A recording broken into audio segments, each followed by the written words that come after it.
Welcome to Nasdaq TradeTalks. I'm your host, Jill Malandrino, global markets reporter at Nasdaq. We're coming to you from CES 2025 in Las Vegas, Nevada, and joining me for this segment, we have Kevin Robinson, CEO of the Wi-Fi Alliance, and we're here to discuss Wi-Fi 7 momentum in other areas within this space that are gaining more traction. Kevin, it's great to see you as always. Great to be Welcome here. back to Trade Talks. Thanks. A lot happened in 2024 Yes. as it relates to Wi-Fi 7 since CES last year. Give us some of the metrics that really stood out. Yeah, absolutely. So I think, first of all, Wi-Fi 7 has presented a tremendous opportunity for not only equipment vendors that are making Wi-Fi 7 gear, but also people who are building applications and services that really rely on those advanced capabilities in Wi-Fi 7. So as you said, last year we launched Wi-Fi Certified 7.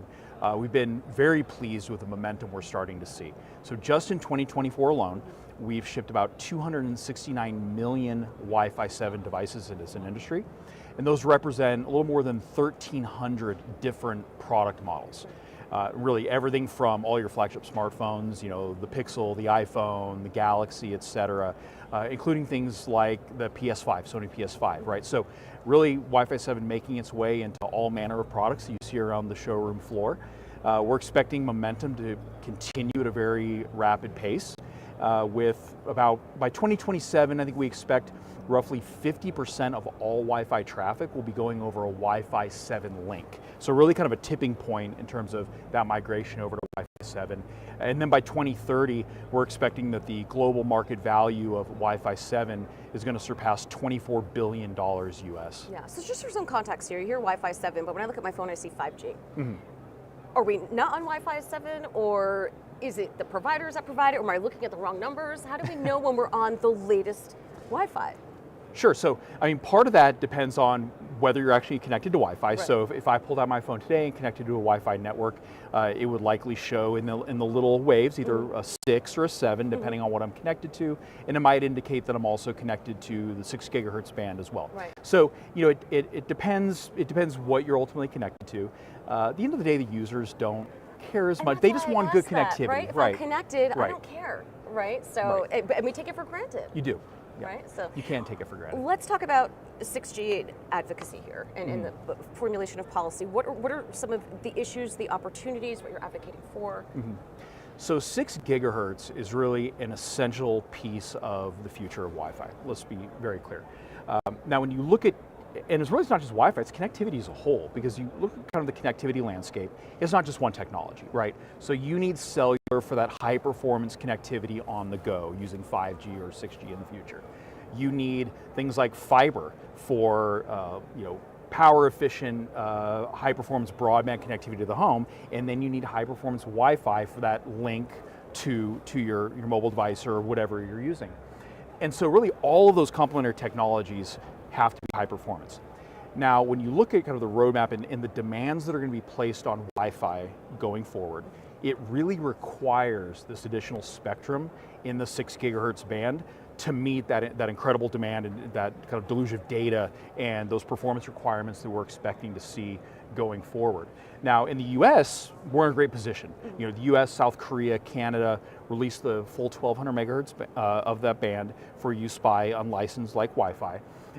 And so that's enabling all sorts of use cases today. There are other regions that have either only opened part of the band, or maybe they haven't opened any of the band yet and they're still deliberating. So there's a couple negatives to that, right? So you have either devices that have these capabilities built in, but the user's not actually benefiting from it. They're paying for it, it's in the device, they're not benefiting, or even in the worst case, they don't even have access to the device. So I mentioned the Sony PS5. It relies on 6 gigahertz for that performance it needs in terms of low latency, et cetera. It's not available in regions that don't have 6 gigahertz. Right, so I think it's imperative that policymakers and regulators are moving expeditiously to make these decisions, because at the end of the day, Wi-Fi needs it now, and there's really no alternate spectrum. Like, this is the spectrum that's going to be available in the foreseeable future, and without it, you're really hampering Wi-Fi and you're hampering the connectivity possibilities to the citizens in those regions. Which is so interesting, because this sounds like it parallels a lot to what we're hearing with energy demand as it relates to AI and all the products and so forth being developed off of there, where the products are being developed, the capabilities are there, but if you don't have the proper power supply to execute on that, it's kind of all for naught, if you will. So it sounds like there's somewhat of a parallel there, making sure that the right resources are available for the products as quickly as they're being developed. Right, absolutely. In a way, it's almost like the industry is moving incredibly fast, Right. but the regulators and policymakers are not always keeping up with that pace of innovation. Right. And it can ultimately hamper what they're able to accomplish because they all have connectivity goals.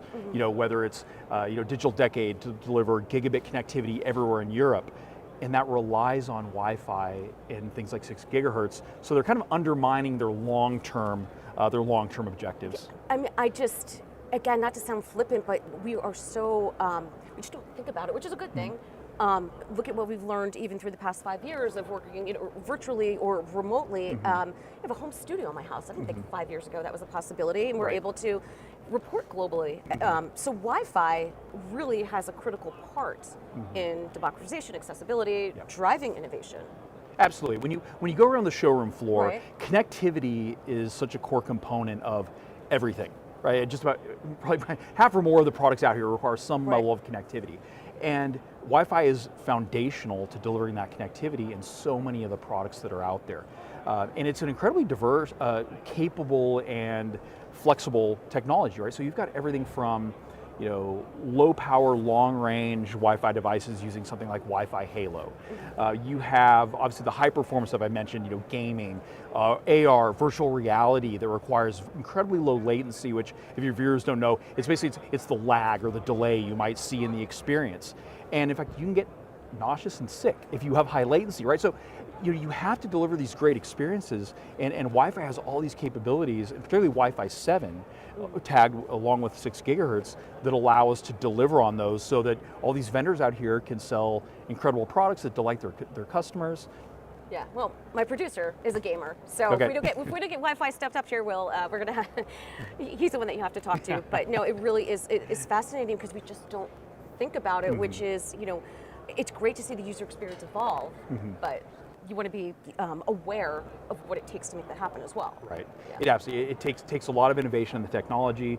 It requires incorporation of that technology into the products, which all of the these participants in the industry are doing, and it requires policymakers and regulators to be forward thinking to deliver on the spectrum of other things that we need as an industry. But at the end of the day, you see all these amazing things that are on the showroom floor because of that virtuous cycle. Yeah, we certainly do, Kevin. Appreciate the insight as always. Thanks for joining us on Trade Absolutely. Talks. And thanks for joining me from CES. I'm Jill Malandrino, Global Markets Reporter at Nasdaq.